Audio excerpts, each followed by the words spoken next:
The Prince and the Sea Daughter. Once, in the kingdom of Olubaire, nestled between the thick mangroves and the mighty Atlantic, there lived a prince named Tombro. He was brave and kind, with skin kissed by the sun and eyes like stormy waters. The people said he was born during the Agoni tide, a time when the sea spirits whispered to the land. Perhaps that was why his heart was never far from the ocean.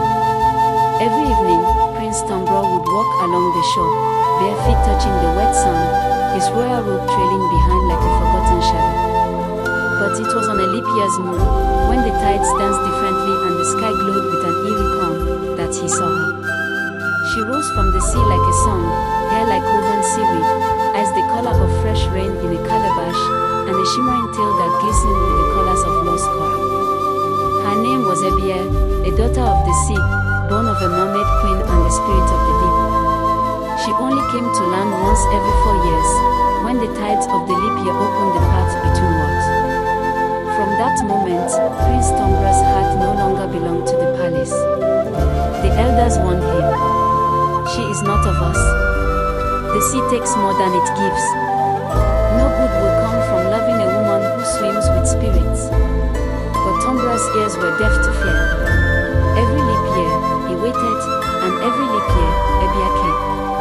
They danced under the moon, whispered stories under palm trees, and laughed as the waves clapped against the shore like drumming hearts. But love, especially forbidden love, rarely comes easy.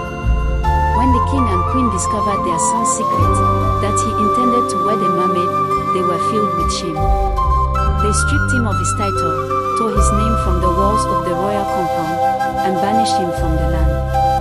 But Tombro did not weep. He took what little he had and built a small house by the edge of the sea, where the mangroves parted like welcoming arms. He painted it blue, the color of loyalty, and carved Ebia's name into the wood above the door. And when the next leap year came, so did she. They married not in a church or shrine, but under the witness of the moon, with the sea as their choir. The fish danced in the surf, the breeze sang in the trees, and even the palm fronds bent low to listen. Though she could not stay, she promised. Every 4 years, on the night the tide swells highest, I will come back to you.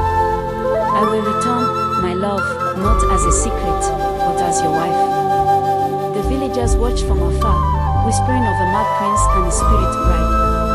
But they could not deny the beauty of his devotion. And slowly, the house by the sea became a place of wonder, a symbol of a love too strong for land or water to hold. Years passed. His beard turned grey, her hair flowed longer with each tide. But their love never faded. Every leap year, she came. And every leap year, he waited by the sea, with a lantern lit and his heart wide open.